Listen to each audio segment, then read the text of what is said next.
Un fraterno saludo de paz y bien en nombre de las directivas de la Universidad de San Buenaventura. Aquí nos acompaña nuestro padre rector Fray José Alivio Urbina, el padre Fray Alfredo Támara, que también es docente del Centro Interdisciplinario de Estudios Humanísticos, nuestro vicerrector académico Carlos Mario Cardona, nuestro vicerrector Gustavo Moreno. Gracias a las decanas que están aquí, a Carmen, a Elena, a Sandra Carrión, ¿sí? Gracias al padre Jorge Taborda, comisario de Tierra Santa, quien ha sido el que amablemente ha estado organizando este evento con la Vicerrectoría de Evangelización y Culturas y el CIDET. Gracias, padre. Gracias al padre Marcelo por haber aceptado la invitación, y gracias al padre Aquilino, que hoy nos acompaña para compartir este espacio tan importante para nosotros. Bueno, vamos a dar gracias también a Ana Olga de la ORI, es decir, de Relaciones Internacionales de la Universidad, y aquí, que también nos acompaña el padre Heriberto. Bueno, sí, ya. Bueno, vamos a dar inicio. Es un protocolo sencillo porque la idea es que esto sea un diálogo, un conversatorio muy cercano. De hecho, el padre Aquilino nos había pedido que nos acomodáramos un poco más cercanamente. Vamos a hacer el protocolo. Primero iniciamos con el himno, luego una oración a cargo del padre, y luego ya John Jairo, que está director de esta sede, pues nos leerá la hoja de vida del padre. ¿Listo? Bueno, sean bienvenidos a este espacio que hace parte del marco celebrativo de los 800 años del encuentro de San Francisco de Asís y el sultán de Egipto. Ya el padre Aquilino les contará un poquito más de qué se trata este encuentro y a qué nos invita a reflexionar hoy en el marco de este tema acerca de la interculturalidad y la formación. Nos ponemos de pie para ir.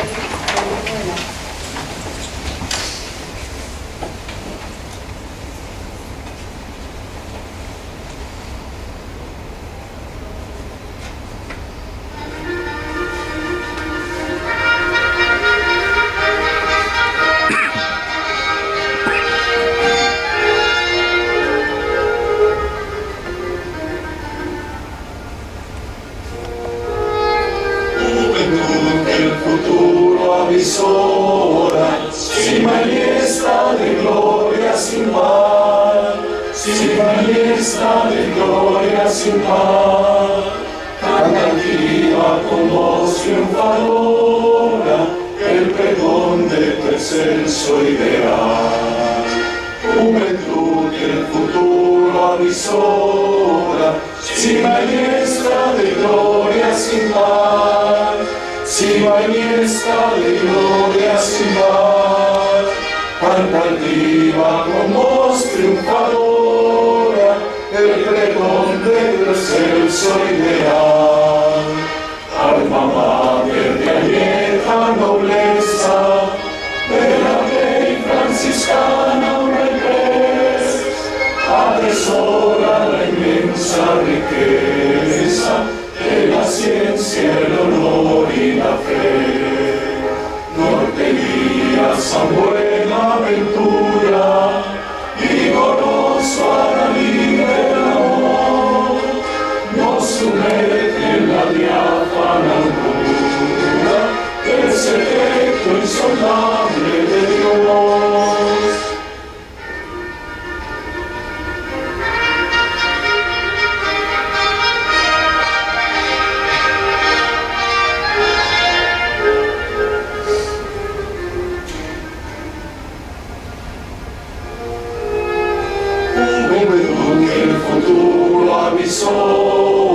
Sin majestad de gloria, sin par, sin majestad de gloria, sin par, cantativa con voz triunfadora, el pregón de tu excelso ideal.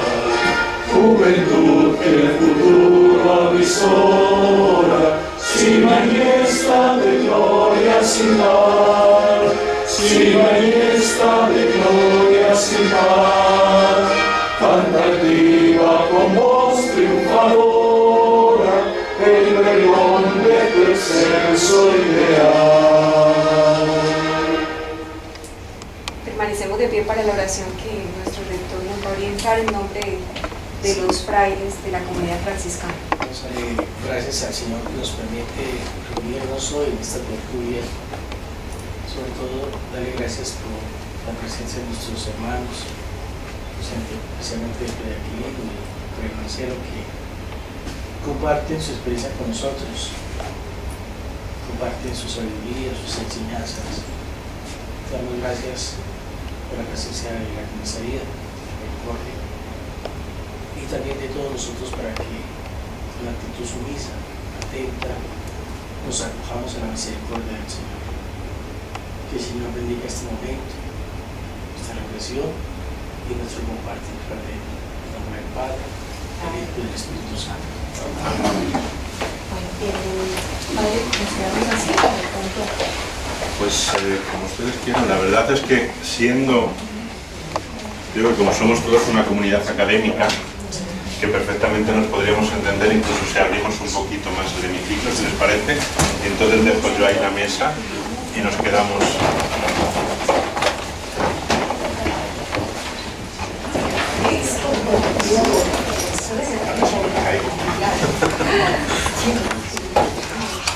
Bueno, vamos a hacer la presentación de nuestro invitado. Jairo tiene aquí la...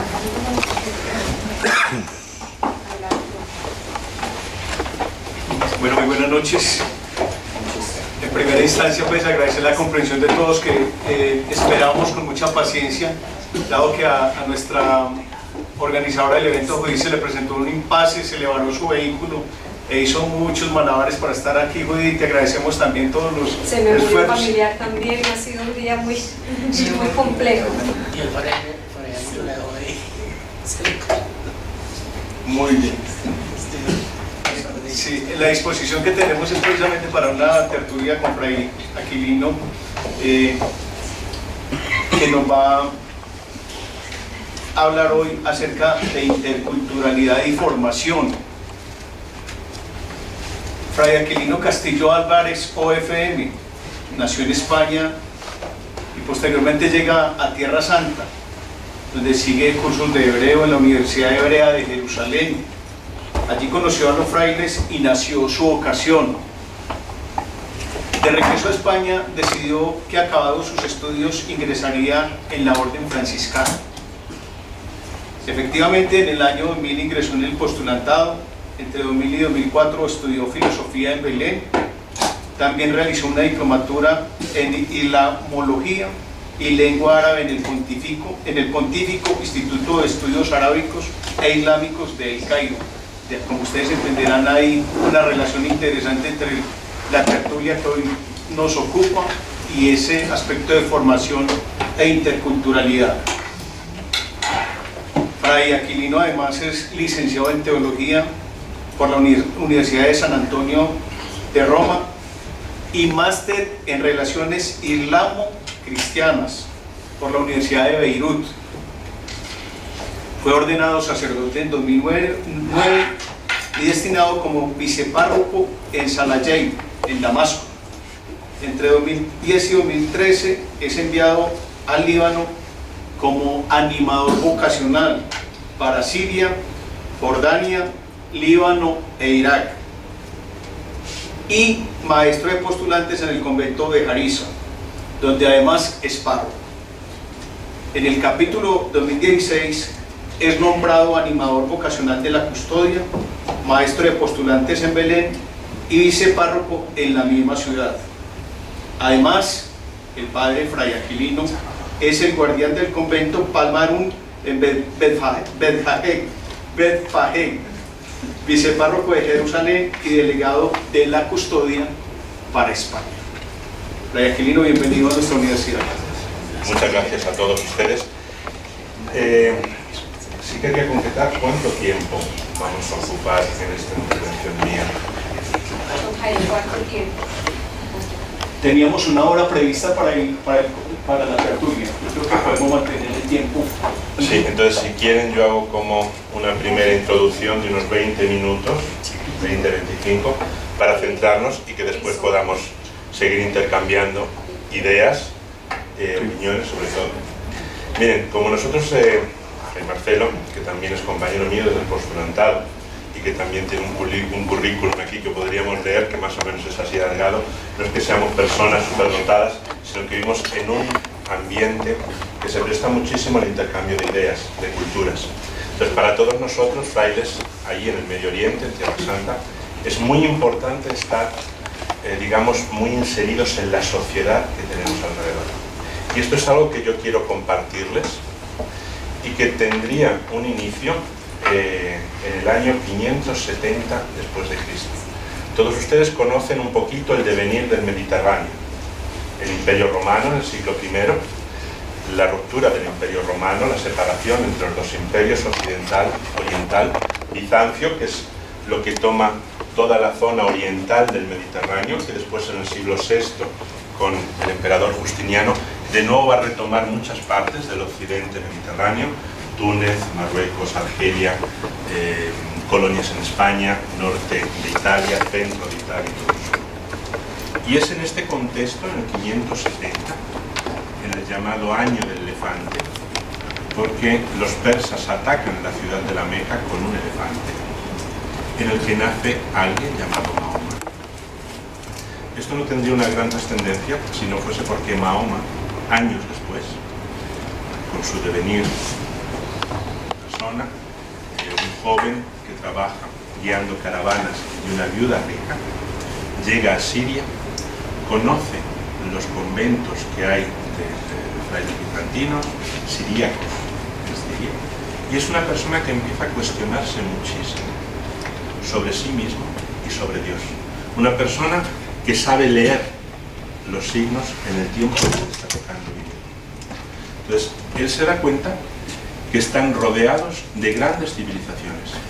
Los bizantinos en el norte, el imperio etiópico en el sur, y hacia el este, el imperio persa.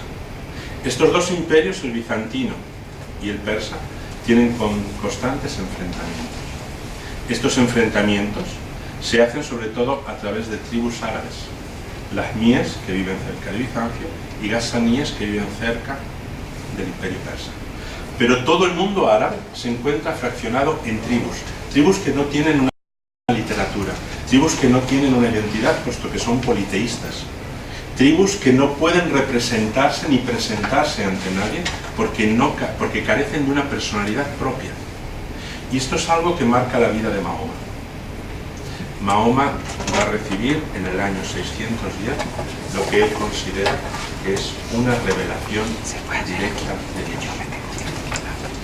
Mahoma, que se ha casado con esta viuda rica y ha pasado de ser un joven caravanero a ser el dueño de las caravanas. Mahoma, que es una persona muy respetada en su ciudad, en la Meca. Las fuentes nos dicen que en una de las grandes riadas, porque en el desierto llueve además a plomo. Puede llover una vez cada 5 años, pero esa vez es como si lloviese casi todos los días. Entonces se forman grandes riadas. En una de estas riadas, un templo muy pequeño llamado Kaaba, donde todas las tribus de Arabia van una vez al año a realizar un encuentro que va desde lo religioso, porque cada tribu porta su ídolo al interior de la Kaaba, hasta lo comercial. Las tribus del sur, del Yemen, llegan con el incienso. Las tribus del centro, con ganado, cabras, camellos. Y las tribus del norte y la propia tribu de Quraysh, de la Meca, compran de todo un poco y después, formando caravanas, revenden en Siria. La historia nos dice que esta Kaaba, llena de ídolos, es arrastrada por las aguas. Y el ídolo principal, el ídolo de la ciudad de la Meca, es la llamada Piedra Negra. Esta piedra es posible que sea un meteorito, pero ahí se encuentra. La Kaaba es rehecha y las 4 familias más importantes de Meca se disputan quién reponer de nuevo esta piedra en su sitio. Como hay problemas y están a punto de llegar a un enfrentamiento armado, alguien tiene la brillante idea de decir a Mahoma que sea él quien decide. Él se quita el manto, pone la piedra encima y pide a un representante de cada familia que levante el manto por una de las esquinas. Las 4 familias llevan la piedra a la Kaaba y Mahoma introduce la piedra dentro. Es una persona rica, es una persona respetable, es una persona que pone todo en entredicho cuando en el año 610 dice que ha recibido una revelación. Dios le ha hablado y el ángel Gabriel de alguna forma le ha hecho estar atento para mostrarle la revelación de Dios en lo que él va a llamar después el Corán. Para nosotros, y dejando al margen pues, una valoración sobre si esa religión es revelada o no es revelada, en ese momento, digamos que toda la península arábiga encuentra por fin un elemento que le identifica. Tienen una religión que ha sido revelada a un profeta árabe. Esa religión entronca con el judaísmo, entronca con el cristianismo, pero se autoproclama como última parte de la revelación. Nos dice que Jesús es el mayor de los grandes profetas, que también Moisés, Abraham, pero Mahoma es el profeta de casa. Es el profeta árabe. Y a partir de ese momento se empiezan a desarrollar una serie de cambios históricos. Mahoma es perseguido por la gente de Meca que ve peligrar este comercio que ellos tienen, todo el monopolio comercial. Mahoma tiene que huir exiliado a la ciudad de Medina. Mahoma va a continuar con todo un programa de evangelización hacia las tribus árabes, a las tribus árabes cristianas y a las tribus árabes judías. Va a intentar hacer una liga monoteísta con judíos y cristianos. Los cristianos estaban muy divididos, sobre todo eran ebionitas, eran personas que estaban huyendo del imperio bizantino y no querían el yugo de la religión oficial del imperio. Ellos conservaban bastantes ideas, muy diferentes a la iglesia ortodoxa en el momento. Y los judíos de alguna forma pues no quieren saber nada de esto, incluso intentan matarle. Mahoma va a subyugar a estas tribus, hebreas y cristianas. Va a conseguir crear una confederación de tribus árabes, lo que le va a permitir entrar a la Meca en el año 622 de forma pacífica, entrar en la Kaaba, destruir todos los ídolos y dejar el Islam como única religión. Para esto se va a apoyar en la revelación que a él le va viniendo poco a poco y que gente de su entorno, llamados Rawi, van a memorizar según él pronuncie cada discurso revelado por Dios. Estos discursos que se mantienen en la mente, poco a poco se van a poner por escrito. Mahoma muere en el año 632. A partir de ese año tenemos hasta el año 656 3 sucesores, en árabe jalifa, lo que nosotros tenemos en castellano como califa. El primero, Abu Bakr, era el califa indiscutible, era su sucesor por la sencilla razón de que Mahoma se casa también con su hija, era su mejor amigo, era un segundo que no pretendía ser el primero, entonces le sucede.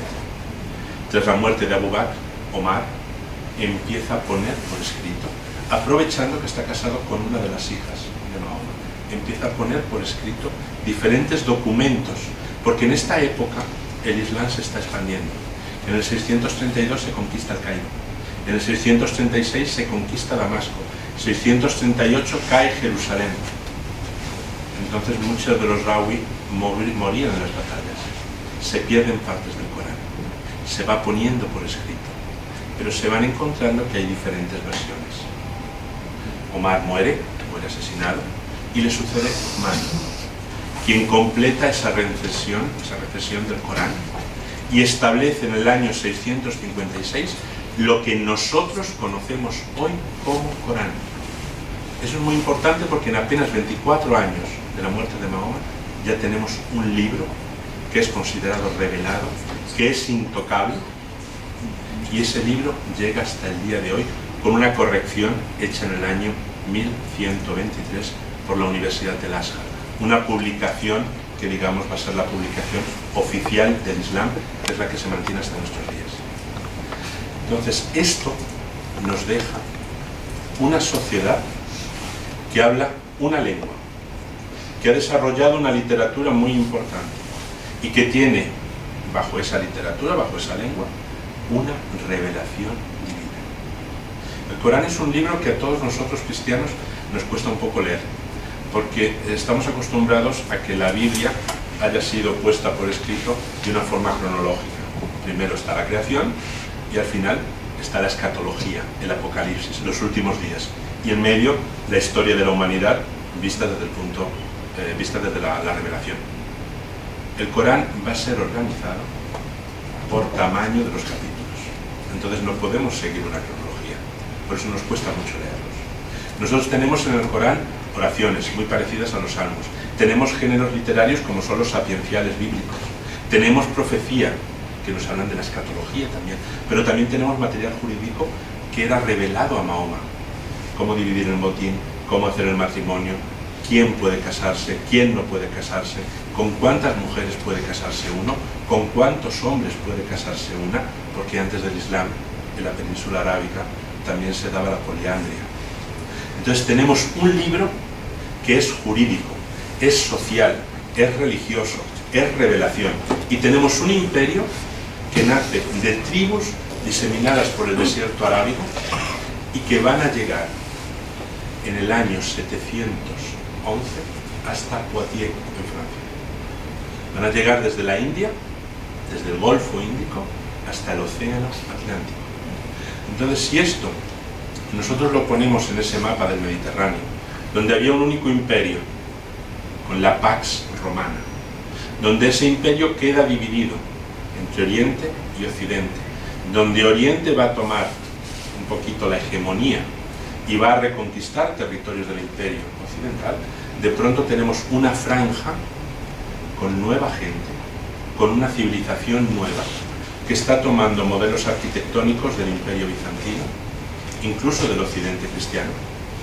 Esta franja, que se llama Islam, va a tener un desarrollo histórico en momentos que están muy bien delimitados cronológicamente. El cuarto califa, después de Uthman, es Ali. Es un califa que es muy criticado por los gobernadores de Damasco, que era una gran nobleza de la Meca. Son los omeyas, de los que supongo han oído hablar. Los omeyas dan un golpe de estado, matan a Ali, matan a su hijo y establecen el califato de Damasco. Desde el año más o menos 670 hasta el año 750. Entonces aquí tenemos algo que es muy peculiar. Damasco es una gran urbe bizantina. La nueva cultura toma la primera capital del mundo. Damasco es la capital más antigua. Damasco es una ciudad floreciente económicamente y también una ciudad de Estado. Piensen que San Juan Damasceno, padre de la iglesia, está viviendo en Damasco cuando se desarrolla el Islam. Y él escribe que el Islam no es otra cosa que la última herejía antitrinitaria. Los omeyas gobiernan desde Damasco, desde España hasta la India. Pero curiosamente, la lengua oficial de la Cancillería de Damasco no es el árabe, es el griego. Ahí empiezan las traducciones a través de monjes siríacos, del griego al siriaco y del siriaco al árabe, de las grandes obras filosóficas, socráticos, Platón, Aristóteles. Todos los filósofos nacidos en la actual Turquía, tales de Mileto, incluso los de la Magna Grecia. Empiezan a llegar las matemáticas, la filosofía al mundo árabe en la época omeya. Este imperio omeya en el 750 va a caer estrepitosamente. Una nueva familia, también de Meca, gobernadores de la región de Kufa, los abbasíes, van a asesinar a toda la familia omeya, excepto a un príncipe que huirá hacia España, conformando después lo que será Al-Ándalus, y van a trasladar la capital a Bagdad. Desde el año 758 hasta el año 750 hasta el año 1258, la capital va a estar en Bagdad. Los abbasíes van a invertir muchísimo más en cultura. Van a crear la Beit al-Hikma, la Casa de la Sabiduría, la mayor biblioteca que había conocido el mundo hasta ese momento. Van a traducir todas las obras filosóficas, matemáticas, gramaticales del griego y las van a incorporar a su biblioteca.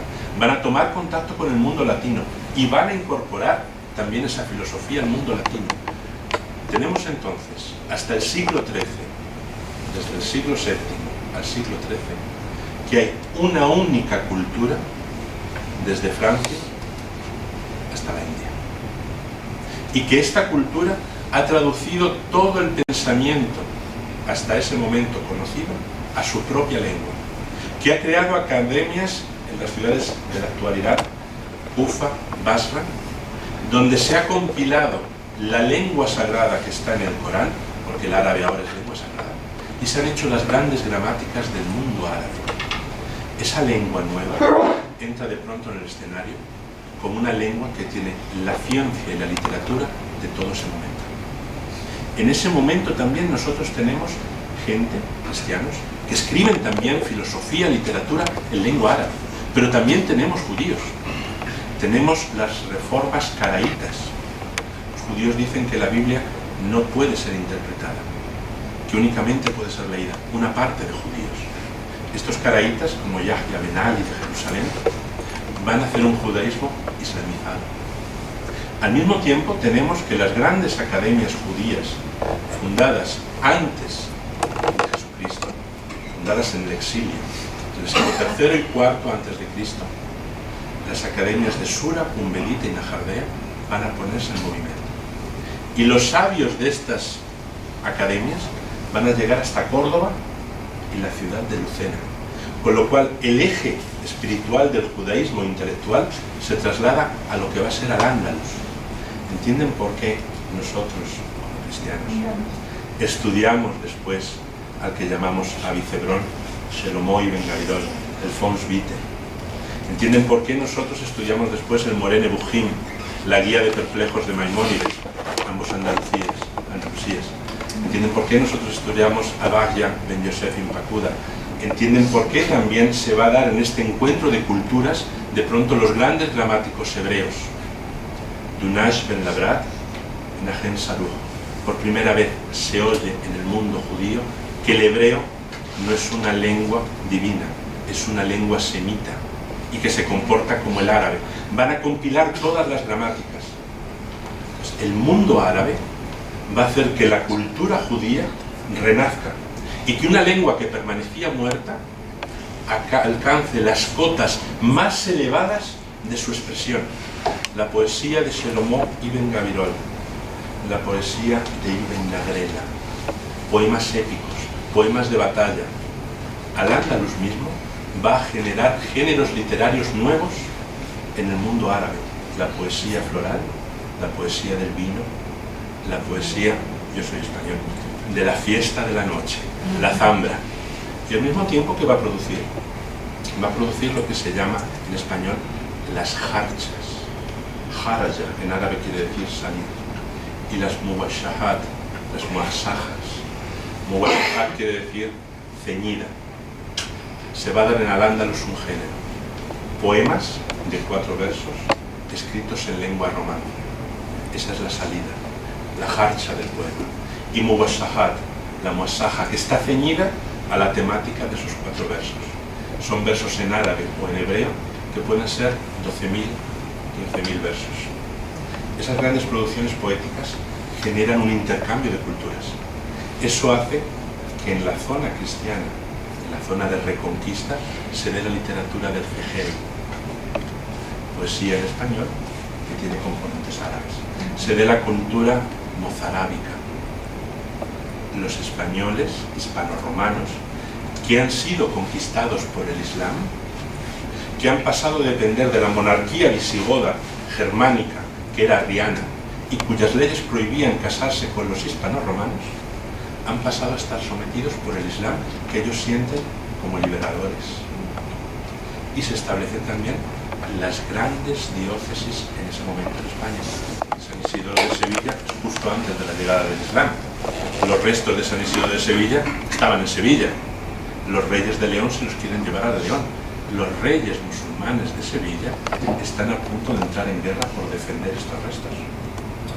San Francisco de Asís va a llegar a España intentando ir a Marruecos.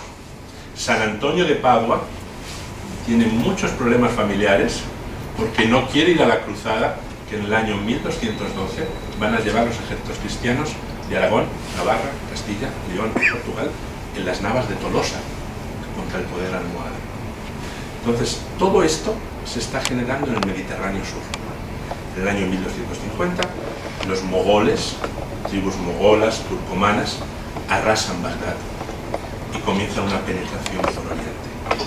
Desaparece el califato, se funda un califato fatimí en el Cairo, pero es más o menos nominal. Hay guerras, los pueblos que son mejores en la caballería, los grandes jinetes, son sobre todo los turcos en este momento, y a ustedes les va a sonar, no les va a sonar a lo mejor la dinastía Ayubí, pero sí les suena el nombre de Saladino. Saladino va a ser el que va a conquistar Jerusalén de nuevo para el Islam y va a establecer la monarquía Ayubí desde Siria, Líbano, Palestina, Jordania, Egipto, Libia. Estos gobernadores ayubíes, a ellos pertenece Malik el-Kamel, que será quien recibirá a San Francisco de Asís en la Quinta Cruzada, en el año 1219. Hoy hacemos 800 años, luego les presento un poquito también esto, que es muy importante para nosotros los frailes.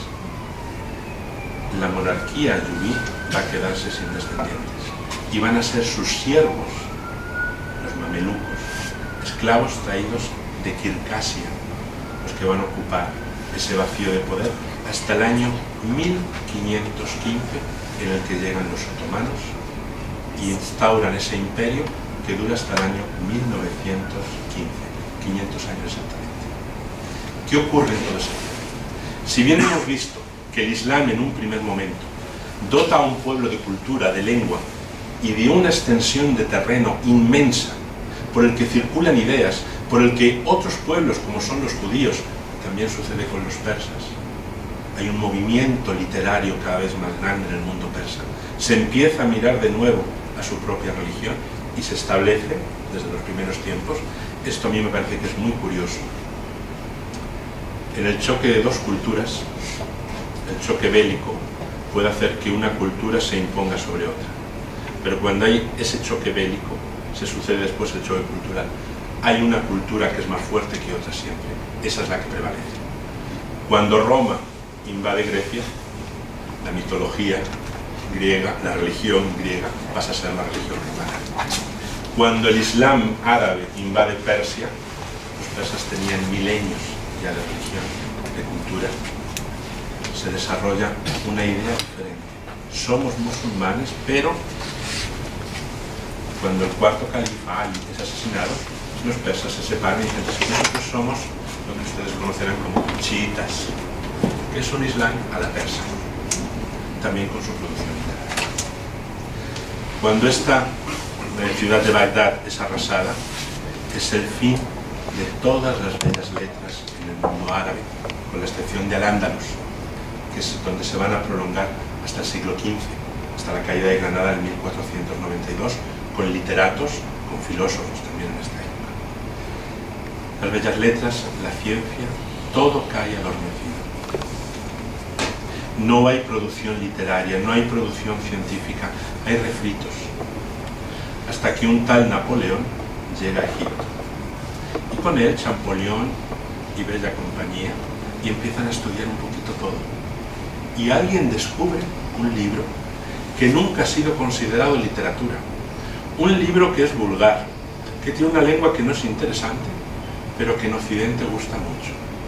Las 1001 noches. Entonces Occidente empieza a mirar al mundo árabe. Primero por el exotismo. Es el momento, si ustedes se dan cuenta, del siglo XVIII. La pintura en Inglaterra, en Francia, las odaliscas, los mamelucos. Napoleón se lleva su guardia de mamelucos también, de paseo por Francia y por Europa. Pero es el momento también en el que el mundo árabe empieza a mirar hacia Occidente. Porque si el imperio turco mantenía una guerra constante, la tendencia a invadir Viena, a arrasar los estados europeos, los turcos mandan navíos a auxiliar a los últimos musulmanes de España que son expulsados en el año 1683. España, junto a las repúblicas, la de Venecia, la de Génova, estados pontificios, hunde la armada otomana para prevenir un ataque sobre Occidente en la batalla de Lepante. Los árabes empiezan a despertar ante el interés que suscitan entre franceses e ingleses. A finales, mediados del siglo XIX, se produce un despertar del mundo árabe que sigue oprimido por el Imperio Turco. El mundo árabe tiene únicamente en Egipto un poco más de independencia, sobre todo bajo Muhammad Ali, el Basha de Egipto, que envía embajadas a París. Él mismo llega a ir a Francia, llega a ir a Inglaterra, manda gente a formarse en Occidente. Esta gente vuelve y escribe. Hay un gran literato, Rifai Talhauli, que escribe un libro muy bonito, es una especie de diario, se llama París Talhis, París analizado. Y él cuenta lo que va viviendo en París. Y él cuenta que los franceses usan lavarse mucho, tanto que parecen musulmanes.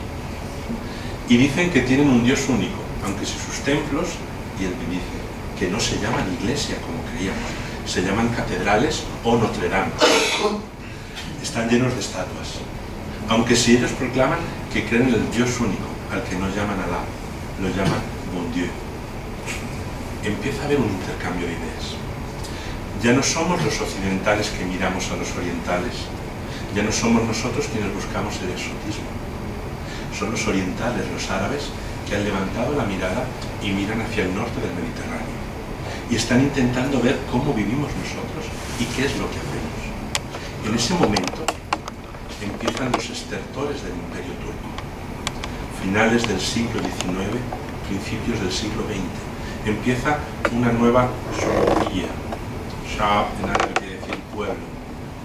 Hay un entendimiento de que somos pueblos diferentes. No tenemos por qué estar debajo del Imperio Otomano. Hay represión, hay inmigración. Se produce una inmigración muy grande hacia Estados Unidos y hacia Francia, de gente proveniente de Egipto, de Líbano y de Siria. Y muchos de ellos ustedes han oído hablar. Mijail Nuayman, fundador de Al-Rabit al-Kalamiyya, la Liga de la Pluma en Nueva York. Gibran, Jalil Gibran, Ibrahim Jabra. Toda esta gente va a vivir entre Nueva York y París. Van a conocer a Rodin, van a conocer a toda la élite bohemia de ese momento en Europa. Los grandes dramaturgos sirios van a empezar a estudiar el teatro de Molière y van a empezar a producir teatro nuevamente.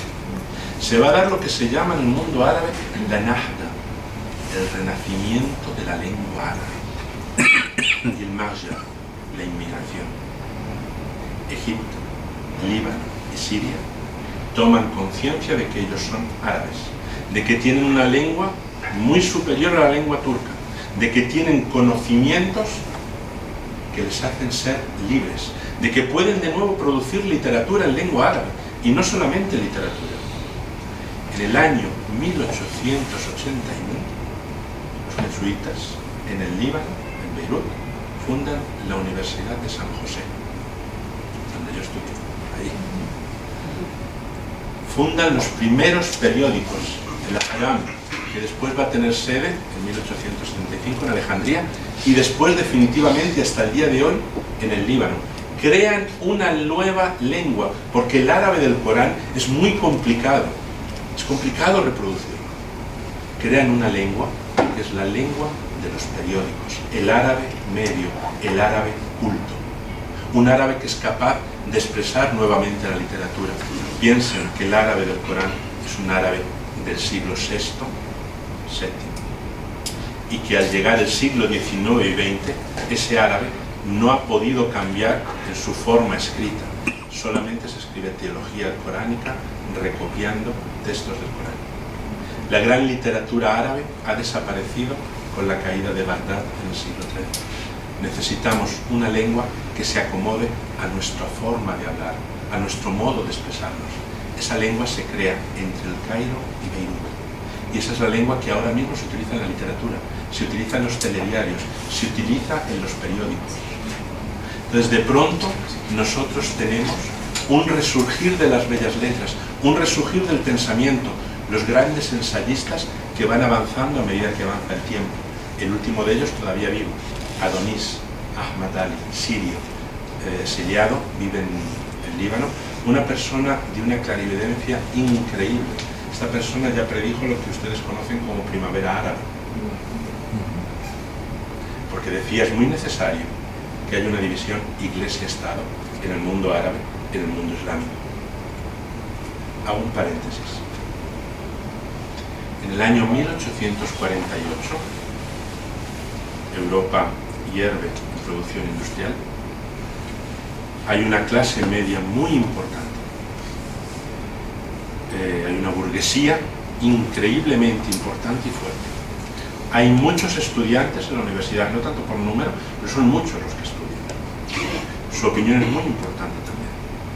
Hay estructuras muy antiguas. Prusia, ese imperio alemán, el imperio austrohúngaro, una Francia que ha pasado por revoluciones, monarquías, imperios.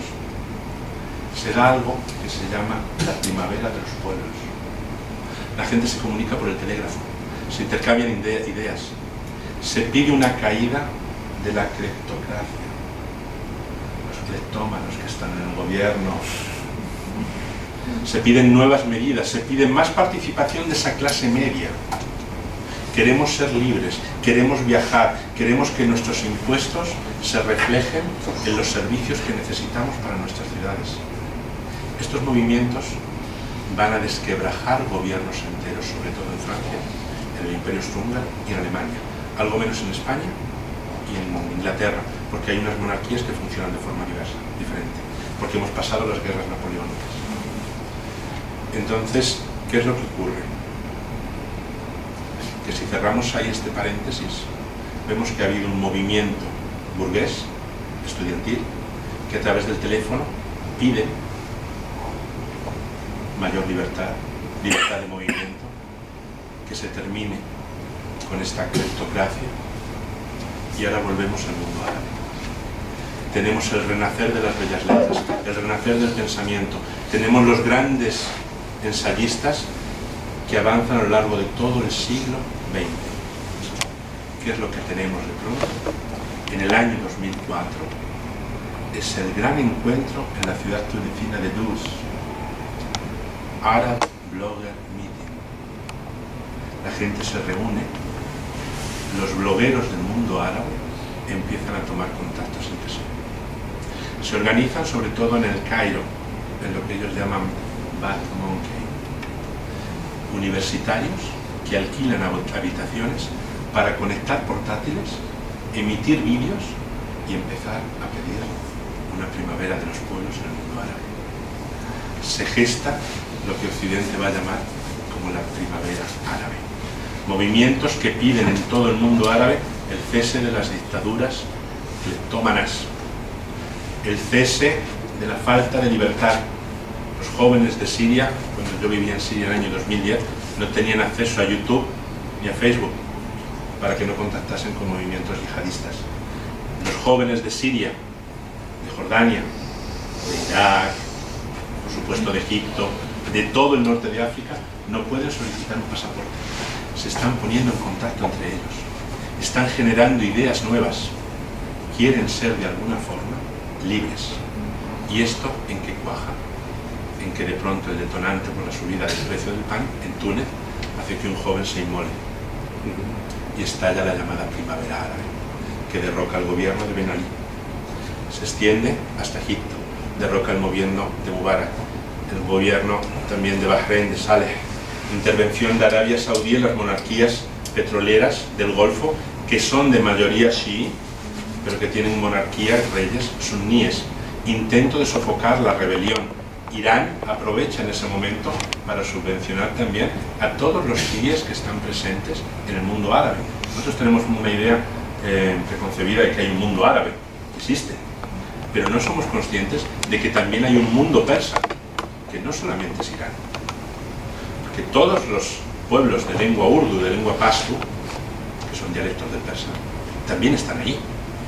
Afganistán, Pakistán, Uzbekistán, Tayikistán y todos estos que como en inglés land quiere decir tierra. Este mundo también se pone en pie, buscando nuevas formas de gobierno. Y eso nos lleva hasta el día de hoy. El día de hoy en el que tenemos Irán, por un lado, Arabia Saudí por otro, con sus aliados cada uno.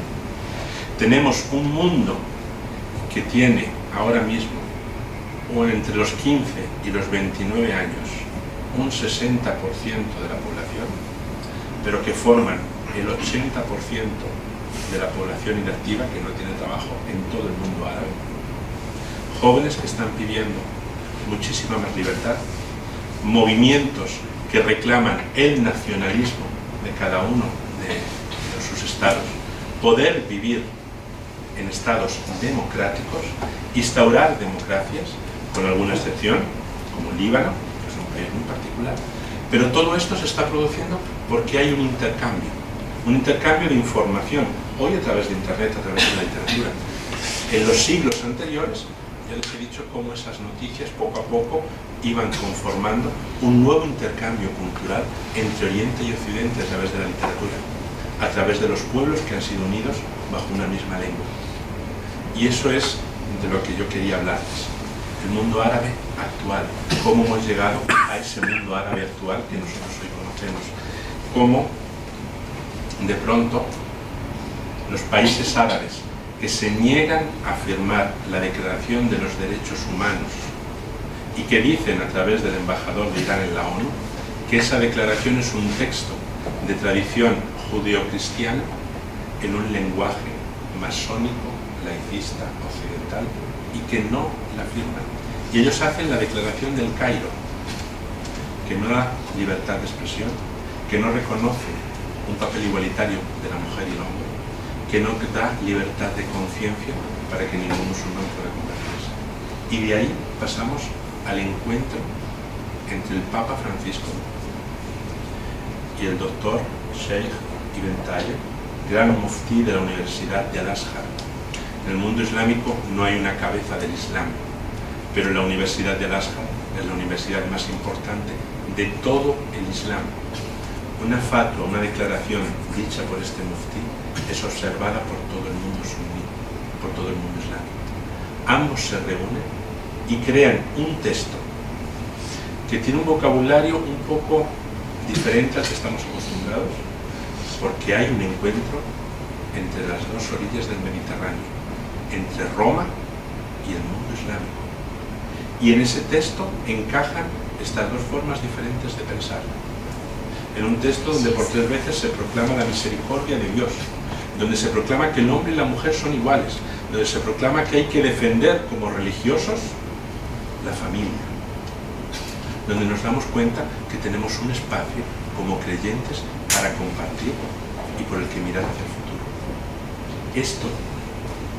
Este encuentro, donde había 700 representantes de todas las religiones, pero sobre todo del mundo árabe, del mundo musulmán. Este encuentro es entre las cabezas del Islam, con 1.800.000.000 de creyentes, y el mundo católico, con 1.300.000.000 de creyentes. Es un encuentro de nuevo entre dos mundos. Es lo que hemos visto que ha sucedido desde el 570 que nace Mahoma hasta la primavera árabe, puesto de forma oficial a nivel de los creyentes.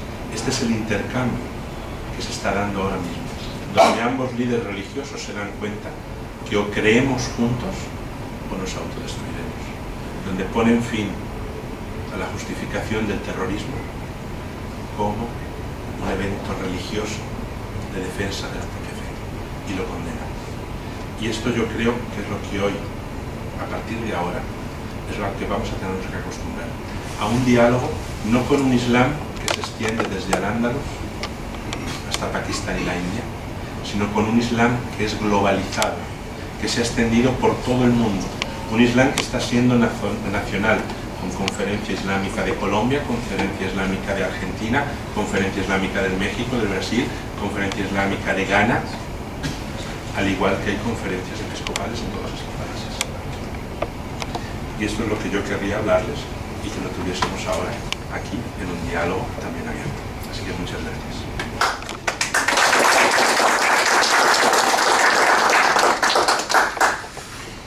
quisiera preguntarle algo. No, primero le agradezco, muy interesante. Sinceramente, y eso me pareció pues muy realista y conocida por usted, que no es la típica versión, digamos, de los periódicos que están sujetos a intereses, sino que es un análisis muy sensato, viéndolo con toda la objetividad. Pero yo me he preguntado siempre en los últimos años, ¿cómo se explica que el islamismo ha crecido más en el mundo? Que inclusive en Estados Unidos y en varios países se incremente, dejando aparte pues el rechazo del bombardeo de las Torres Gemelas que ha creado una cierta persecución islámica, pero que en términos como religión ha aumentado el número de adeptos más islámicos que cristianos. Inclusive muchos cristianos famosos, artistas, gente muy conocida, ha terminado siendo islámica. Y yo dije, pero ¿por qué se ha incrementado tanto el número de gente islámica y el cristianismo no ha crecido en esa misma proporción? Sí. Si nos remontamos a hace 2 siglos y medio, la población europea era 1/4 de la población mundial. Ahora somos un continente envejecidísimo, donde no hay hijos, hay perros o gatos. Y el resto del mundo de pronto ha tenido un boom demográfico muy grande. El mundo islámico sobre todo. Los países del mundo árabe son países muy jóvenes. África, que es un continente que ha tenido mayoría islámica hasta hace muy poco, ahora mismo los cristianos son mayoría en el continente africano. Piensen que para el año 2045 doblará su población, pasando de 1.250 millones a 2.500 millones de personas, donde un 60% tendrá menos de 18 años. Entonces, ante todo esto, ¿qué es lo que ofrece el Islam que no ofrezca el cristianismo? El Islam como religión es una religión que está pensada con un cierto marketing para ser adoptada. No hay clero. Es una práctica que se lleva en común, se lleva con los vecinos. Entonces, es una religión que es fácil de adoptar. Es una religión que las privaciones que tiene, por ejemplo, comer carne de cerdo, beber alcohol, pues hoy en día los veganos están avanzando también cada vez más. Y el no tomar alcohol hace que, por ejemplo, países de Centroamérica, las mujeres prefieren casarse con musulmanes. Porque al no consumir alcohol hay menos riesgo de violencia doméstica. Entonces, el Islam también ofrece ciertas cosas. Pero hay que tener muy en cuenta, primero, la gran bomba demográfica en los países musulmanes del norte de África, sobre todo, que han incrementado muchísimo más. Ahora mismo nosotros estamos viviendo lo que los musulmanes denominan el tercer Islam. El primer Islam es la toma de Arabia Saudí, la península arábiga. El segundo Islam es la expansión desde el Golfo al océano. Y el tercer Islam sería lo que está ocurriendo actualmente. El Islam que ha volado, que ha poblado diferentes partes del mundo. Sobre todo en Europa hay un escritor que siempre tenía la fama de moderado, pero a mí nunca me lo pareció. Ahora está enjuiciado por abusos sexuales. Se llama Tarek Ramadan. Vivía en Suiza, entre Suiza y París. Y este hombre decía que en Europa el vacío que había dejado el cristianismo, el vacío espiritual, tenía que ser llenado por el Islam para salvar Europa. Entonces, eso es lo que está ocurriendo. El Islam presenta un testimonio de vida religiosa comprometida, un testimonio de fe que el cristianismo ha perdido, sobre todo en el mundo occidental. La gente puede ir a la iglesia, a la Eucaristía, pero en cuanto sale de la iglesia, deja de ser cristiano para ser un consumista más. Y no cultiva su propia vida cristiana. El musulmán puede ir o no a la mezquita, pero cultiva su vida musulmana. Y esto, al presentarse ante el mundo, queda de manifiesto. Si ustedes van por cualquier aeropuerto, pueden ver a un musulmán que extiende una alfombrita y se pone a rezar. Y le da exactamente igual lo que esté pasando a su alrededor. Pero normalmente la gente que está alrededor, nadie va a reírse de ese musulmán. Ahora imagínense ustedes que mi hermano y mi hermano y mi hermano, los 4, nos ponemos en mitad del aeropuerto a decir primer misterio. Ya ustedes sonríen. no hay un convencimiento del mundo cristiano de lo que somos, sí hay un convencimiento del mundo islámico de lo que ellos son. Y esto hace que tengan mucha más garra, más marketing. Y esto hace que en América Latina las comunidades islámicas se estén expandiendo. Y hay otra cosa que se observa, ahí mostrando unas estadísticas de Francia, donde cantidad de alcaldes eran musulmanes. Parece que la invasión musulmana, insertarse a través de la emigración y a través de meterse en todos los círculos económicos y políticos. Parece que esa es la otra estrategia no violenta, entre comillas, pero sí de dominación. Sí. Hay grupos incluso que lo dicen, declaran, ¿no?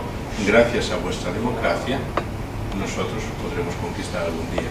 Siempre hay declaraciones de este estilo de gente más o menos radical. También hay que tomarlo todo con pinzas. Es natural que en una población en la que hay mayoría de musulmanes, voten un alcalde musulmán. Otro caso es, por ejemplo, el caso de Londres, donde el alcalde es musulmán. Exacto. Aunque sí, Londres es una ciudad que está muy dividida por barrios. Hay barrios donde viven pakistaníes, senegaleses, muy dividida, muy guetizada. Y hay otras ciudades, incluso países como El Salvador, donde un descendiente de árabes ahora mismo ha cedido al poder y es antiabortista, es cristiano. Entonces, el Islam está ahí. No todo el Islam es radical y no todo el Islam está buscando hacerse con el poder político. Es una realidad que en Francia, en Argelia y que en Túnez, la conversión de musulmanes al cristianismo es escandalosa desde el punto de vista islámico. En Túnez y en Argelia, sobre todo en la región de la Kabila, que es la parte norte del país, la parte mediterránea, hay una conciencia cada vez mayor de que nosotros fuimos cristianos, de que Cartago era el puente entre la iglesia de Alejandría y la iglesia de Sevilla y Toledo, que la anáfora del Serapión del rito alejandrino pasó a Cartago y llegó a España vertebrando el rito mozárabico, que también ustedes tienen. Por eso ustedes, cuando hacen un matrimonio, comparten las arras. Esto es del típico del rito mozárabico, y esto se hacía en Cartago también, el actual Túnez, y en Alejandría. Entonces, ellos son conscientes de que les robaron un pasado. Y ante, digamos, esa arabización de estas sociedades, los propios bereberes, que son pueblos camitas, no semitas, están realizando conversiones al cristianismo. Y en Francia hay muchas conversiones al cristianismo. Y en España están dándose conversiones al cristianismo. Y en Palestina hay conversiones al cristianismo. Y las hay en Egipto. Porque hay otra realidad. Ustedes buscan en internet a alguien que para mí sí era muy moderado. Se llamaba Muhammad Talbi, catedrático de lengua y literatura árabe de la Universidad de Túnez. Este señor tiene un pequeñísimo libro, se llama El Islam. Y este señor en los años 90 ya alertaba de que los jóvenes están dejando el Islam de puntillas. No hacen ruido. No se ponen pañuelos verdes como en Argentina, proabortistas. No van las señoritas a enseñar partes de su cuerpo en capillas cristianas. Pero los jóvenes musulmanes, de puntillas, dejan de ir a las mezquitas, dejan de rezar, están buscando algo diferente. El Islam no es perfecto, es la última de las grandes religiones, o la penúltima. Un profesor mío decía que la última de las grandes religiones era el comunismo, pero que cayó también. El Islam es una de las últimas grandes religiones, es un pensamiento, como yo he tratado de comunicarles. El Islam fue una revolución del pensamiento, de las letras, de la ciencia, de la filosofía, pero también tiene sus grietas. Sí, de la conversión del Islam al cristianismo, ¿qué convencía para ese paso? El Islam, a mi modo de ver, está totalmente carente, ¿cómo decirlo? No trasciende como religión. Está carente de esa parte que tiene el cristianismo, que es revelación divina, que en el cristianismo se manifiesta en que nuestra religión es contraria a la naturaleza humana.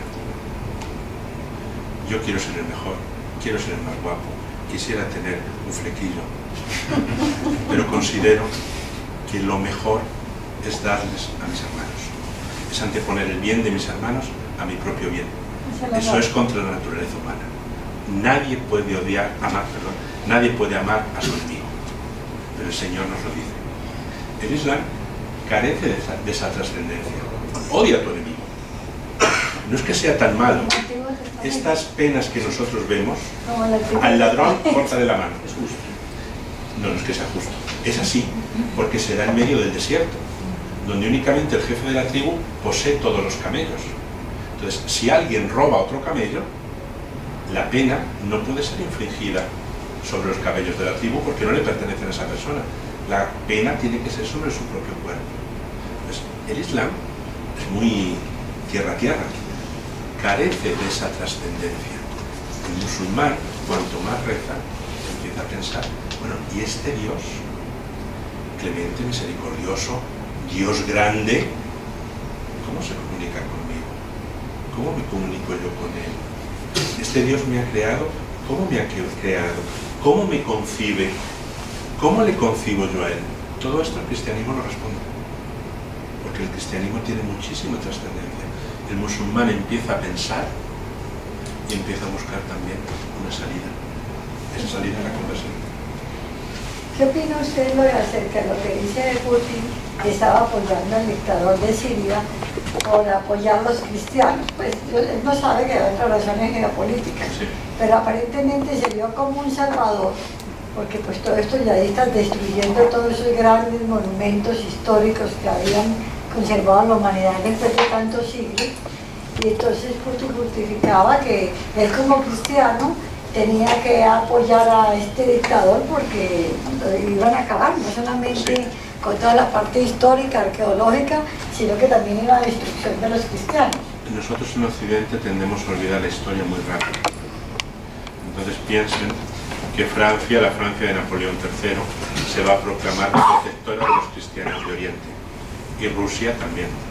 Y sobre todo en Jerusalén se ve incluso físicamente la gran edificación de Ratisbon y la gran edificación del campus ruso, la Iglesia de la Trinidad, como enfrentados para ver quién era el protector ante la sublime puerta de Constantinopla, a ver quién adquiría el papel de protector de los cristianos, si Francia o Rusia, para desde luego influenciar en esa gente. Entonces, Putin visitó Siria en el año 2009 y fue a la catedral ortodoxa, como ortodoxo que es. Putin, es verdad, que siempre ha velado por los cristianos de Oriente. No por piedad, no por religión, por supuesto, es porque entiende que tiene ahí donde apoyar la mano para hacer presión. Después estalló la guerra y la conveniencia de Rusia con respecto al gas, al petróleo, a todo lo que nosotros ya sabemos. Claro. Pero es verdad que nosotros hemos olvidado que las naciones europeas, hoy hablábamos de esto, ayer hablaba también un poquito Fra Marcelo, como esto, las naciones europeas eran garantes de los cristianos de Tierra Santa.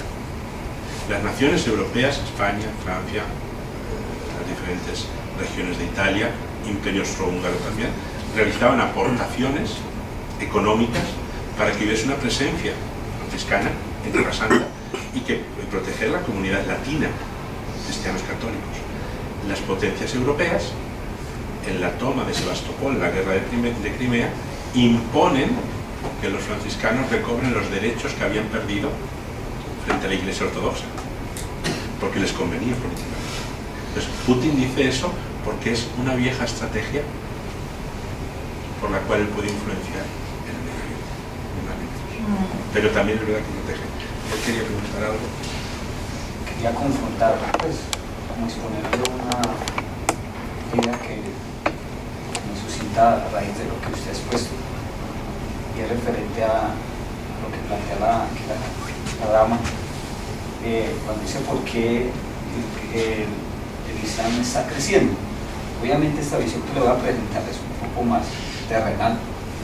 Me paro en África, está creciendo pues el Islam allá.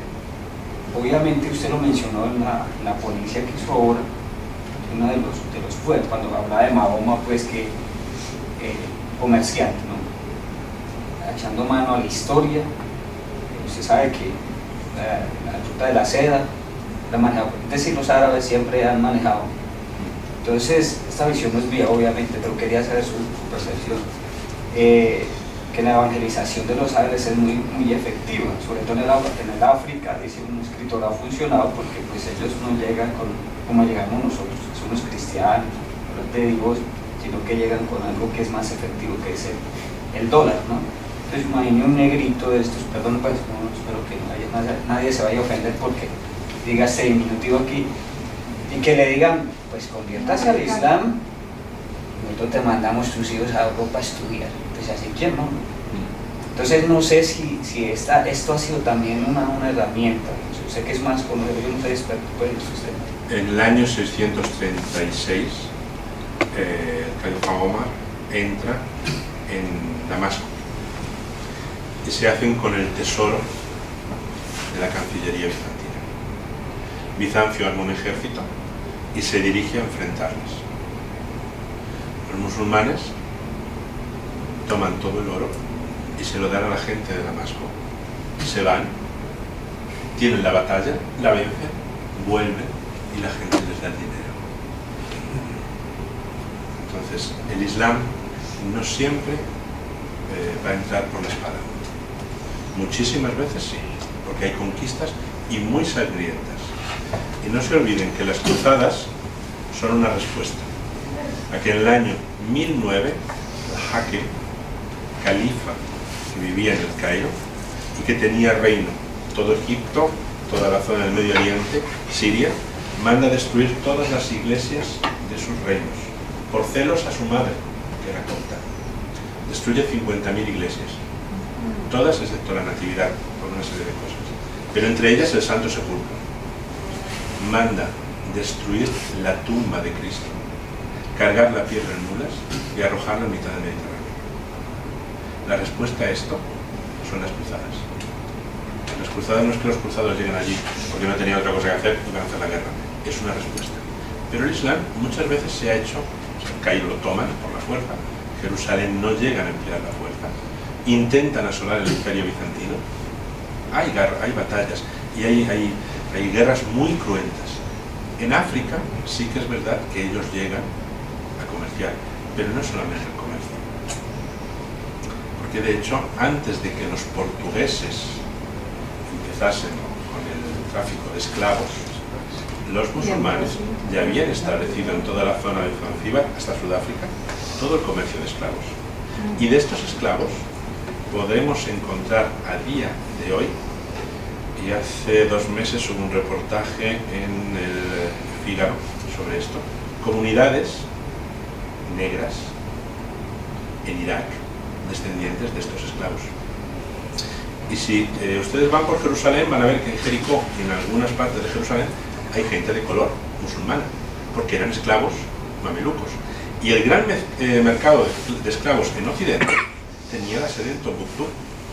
Desde ahí los musulmanes seguían hacia África y en países que hoy son Burkina Faso, Togo, Ghana, Nigeria, de ahí atrapaban tribus enteras que subían para venderles en Al-Ándalus, en el norte de África, y Sudán del Sur, hoy en día sigue teniendo comercio de esclavos y el monopolio es musulmán.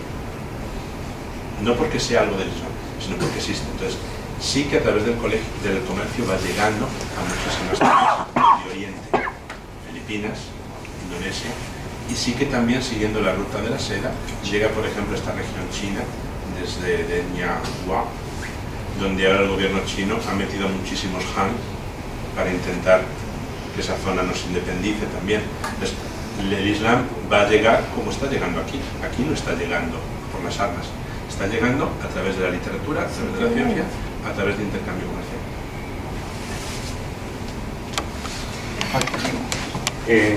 En términos de relación, hablando o de mucho o de poco provecho, suena muy rara la pregunta, pero ¿qué tanto provecho tiene el cristianismo del Islam?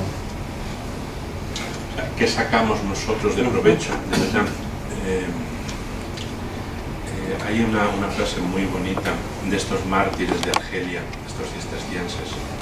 El abad dice: cuando me encuentre delante de Cristo, quiero mirarle a los ojos y preguntarle por qué el Islam. Yo creo que el Islam nos tiene que servir a todos para darnos cuenta de algo. Cristo nos ha hecho libres, Cristo nos ha revelado al Padre, al Espíritu Santo, Cristo nos ha dado todo, hasta su propia vida en la cruz, pero hay muchas veces que lo descuidamos. Si los cristianos fuésemos cristianos, seguramente el Islam hubiese desaparecido hace muchos siglos, no porque sea malo, sino porque verían verdaderamente que hay cosas mejores. Como nosotros no sabemos vivir como cristianos, el Islam está ahí. Como está también el New Age, el sincretismo religioso y muchas religiones exóticas. Pero yo creo que el Islam nace precisamente de un vacío en el mundo cristiano. En el momento en que el cristianismo se apoyaba más en la idea de imperio que en la idea de fe, de verdadera fe de corazón.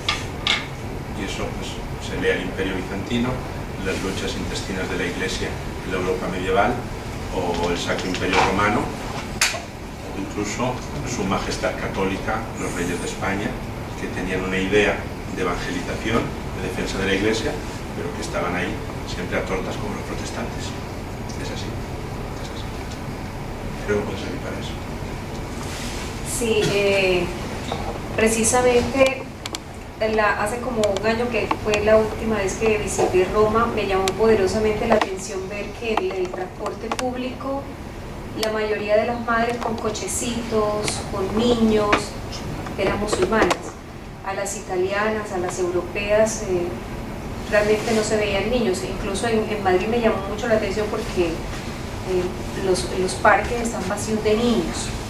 Es decir, cómo es cierta algo bueno que tiene, que yo veo en la comunidad islámica, es su apertura a la vida.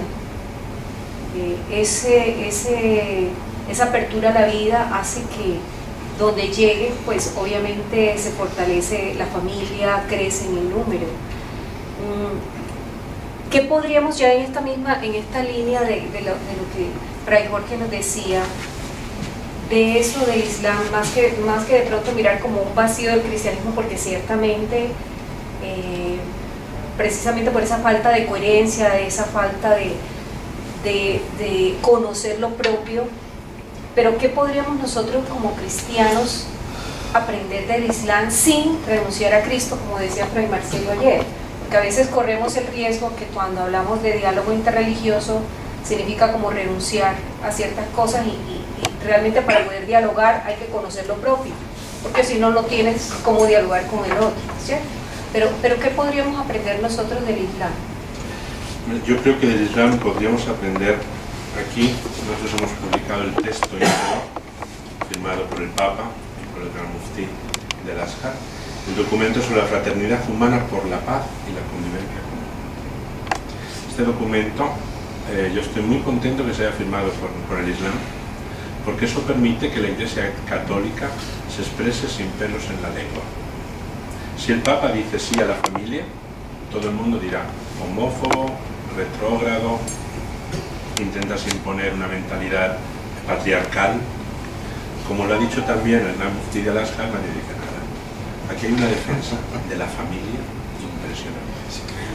Hay una defensa de los derechos de la mujer increíble, como nunca antes el Islam se había atrevido a hacer. Entonces yo creo que aquí el uno se está apoyando en el otro y que eso es algo que nos pueden enseñar.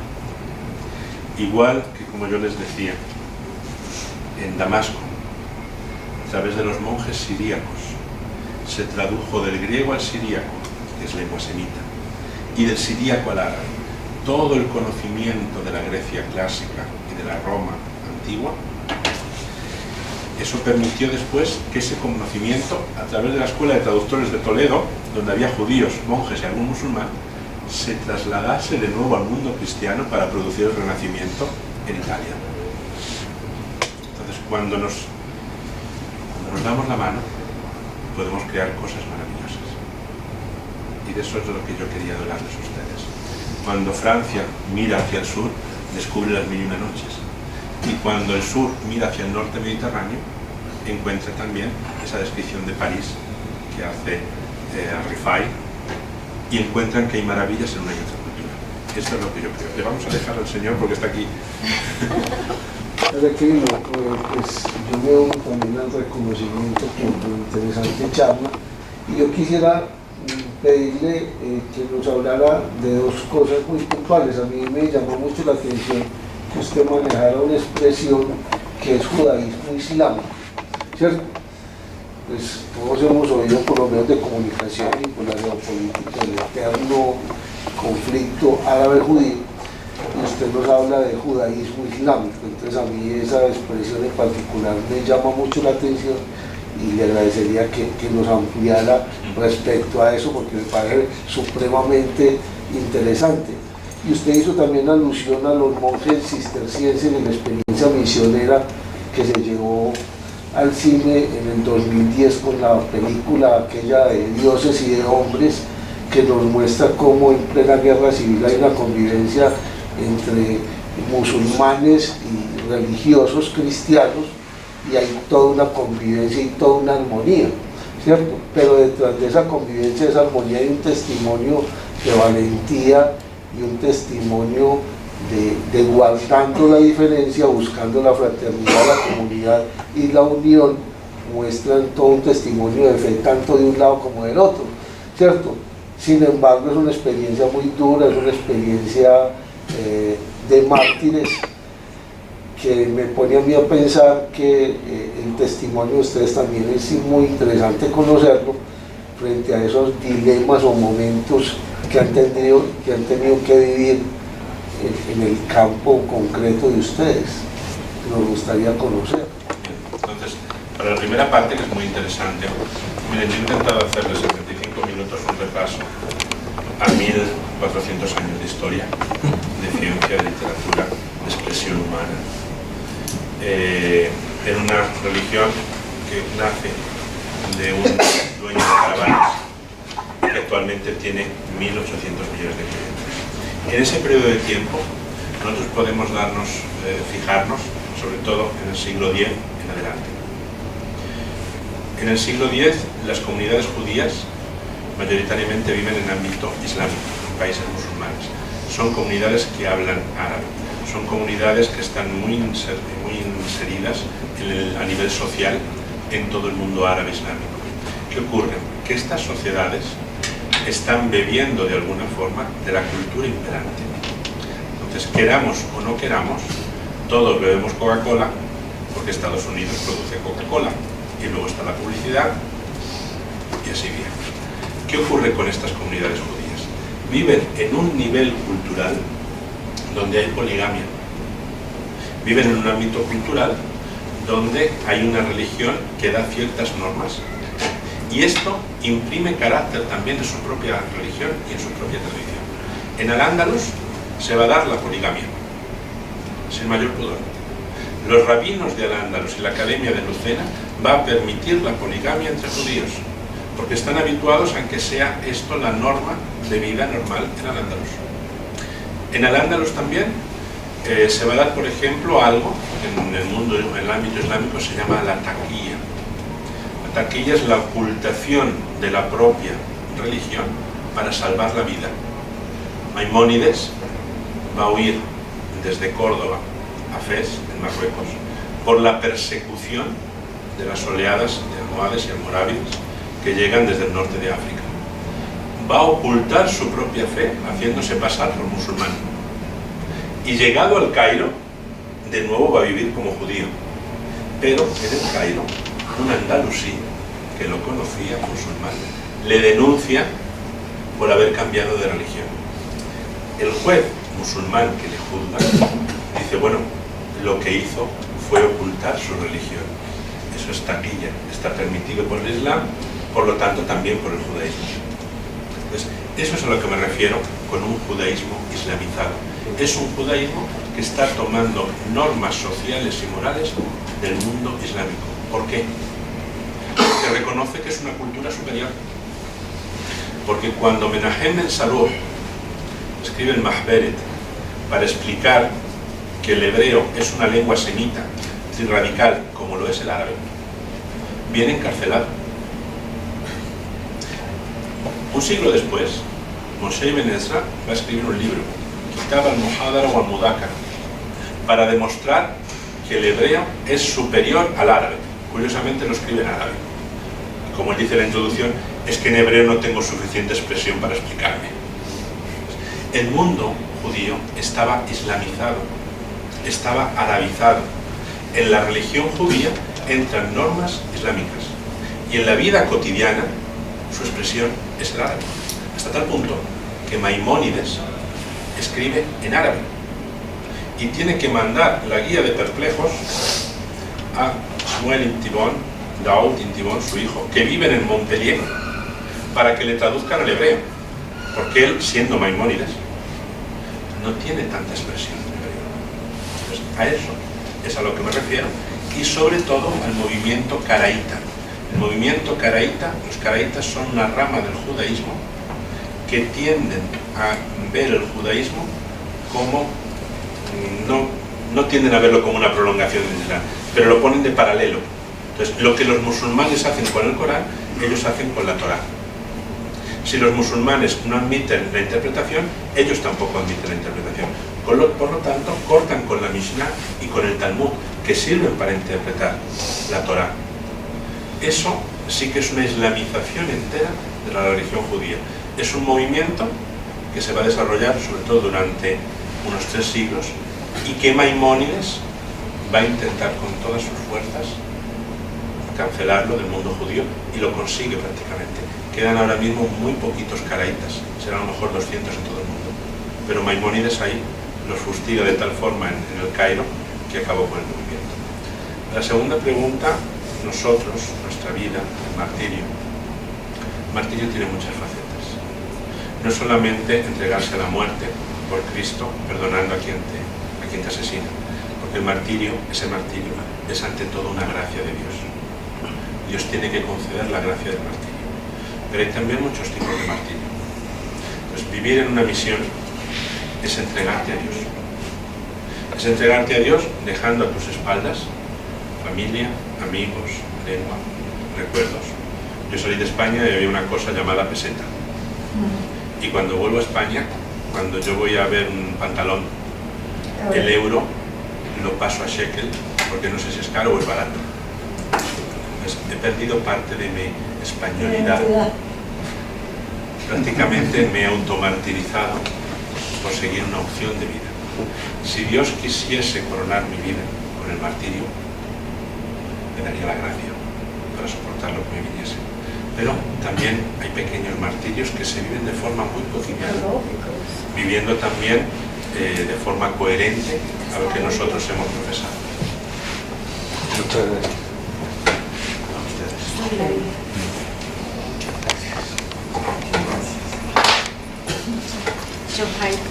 Pues muchas gracias a todos. Gracias a usted. ¿Quieres preguntar algo? No, el invitado podría ser el cierre.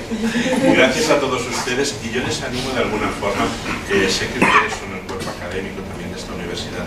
Creo que en este mundo, en esta globalización, tenemos que estar muy pendientes no solamente al análisis clínico del hecho actual, sino a ver que la historia del hombre es muy rica y que muchísimas cosas tienden a repetirse porque están muy encadenadas, sobre todo en la historia del pensamiento, de la filosofía, de la literatura, que toda la cultura ahora mismo es cada vez más global.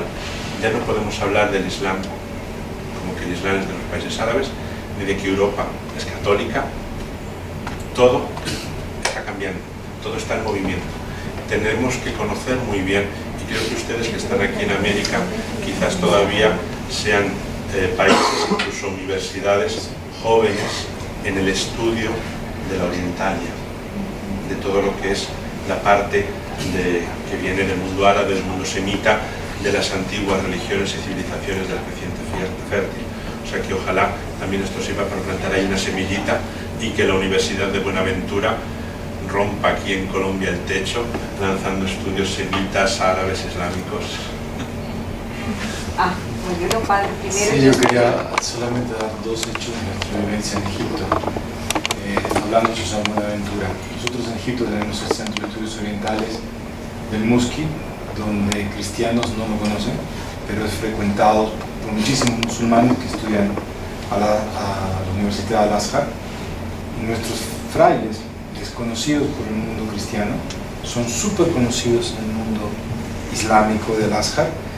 Y había un hecho que presenciamos mientras vivíamos allí, una doctoresa toda cubierta, su hijab, solamente se le veían los ojos, estudió San Buenaventura, hizo su tesis doctoral sobre San Buenaventura, no me acuerdo qué libro de San Buenaventura. ¿Cómo pudo acceder a eso? Un fraile le traducía del latín al árabe fusca, así, fue su director de tesis. Y haber visto un doctorado al Azhar defendido por una mujer fundamentalista islámica, de cuy su doctor, su acompañante, era nuestro fraile, padre Mansur Mistri.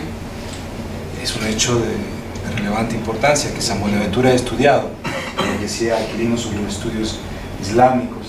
En nuestro mundo de la orden no se conoce, hay una propuesta abierta para la universidad. Segundo, un hecho que Aquilino habló de la elección de Cristo y que muchos musulmanes se convierten. Cuando un musulmán se convierte, tiene que dejar todo, arriesga la vida, sobre todo en Egipto. Nosotros fuimos testigos de un bautismo de una persona de Sudán que fue bautizada en el Islam. Fue bautizado con dos padrinos, testimonios que tenían que viajar al otro día, se hace en secreto. Los libros vienen escritos, sus registros de bautismos en libros que están escondidos. Pero a mí me impresionó que esta persona que se convertía, voy a lo que decía Aquilino, se convierte y se le preguntó al sacerdote: ¿por qué seguiste a Cristo? Este hombre había dejado todo en Sudán, había afrontado la persecución y dijo esto: porque Cristo me hace libre, Él es la verdad y la libertad de mi vida. Y yo estaba allí, nadie me lo contó. Este hombre había dejado todo por abrazar a Cristo, que lo hacía libre, y así fue bautizado. Creo que esa es la propuesta también nuestra, que nos da a nosotros, qué podemos ofrecer, porque no es tanto qué nos da, qué estamos ofreciendo como cristianos, qué estamos ofreciendo. Por eso ya decíamos, no tengan miedo en el momento de entrar en diálogo y no renieguen de Cristo, con respeto, pero siempre con Cristo al lado. Bueno, gracias al padre Aquilino, gracias a Fray Marcelo por estos aportes tan importantes, pero yo no quiero cerrar este conversatorio sin que antes el padre Aquilino nos hable un poquito de la revista que él dirige, de Tierra Santa, y que pues nos haga la invitación para que podamos vincularnos con esta revista. Yo no dirijo. Bueno. No, porque para dirigir algo Dios creó a las mujeres. Yo la apoyo. Yo soy el administrador. Yo me ofrezco para ayudar. Yo soy el administrador de la revista, soy su director también y traductor y de todo lo que me toca. Pero la directora es una teóloga, es doctora en bíblica trilingüe, es licenciada en teología por Salamanca, ha escrito varios libros, artículos, muchísimos artículos científicos, es española. Entonces tiene muchísima sensibilidad para todo y organiza, como buena mujer organiza. Los judíos dicen que Dios cuenta las lágrimas de las mujeres.